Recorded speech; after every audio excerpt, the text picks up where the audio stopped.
In the case of a soft handover, the user equipment is connected to 2 or more cells using the same frequency.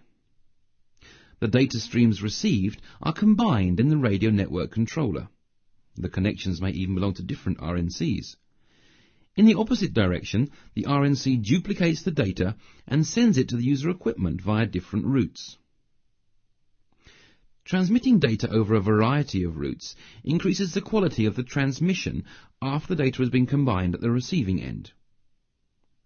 The user equipment looks for adjacent cells, which are communicated to it by the active node B. It stores the codes identifying the different cells in a list. While connected, the user equipment monitors the signal levels of the adjacent cells and communicates these to the active node B. Based on the signal level and the quality of the information, the RNC instructs the user equipment to change its active set. An active set includes all the cells the user equipment is currently connected to. The softer handover is similar to the soft handover, only that the procedure refers to different sectors of one node B.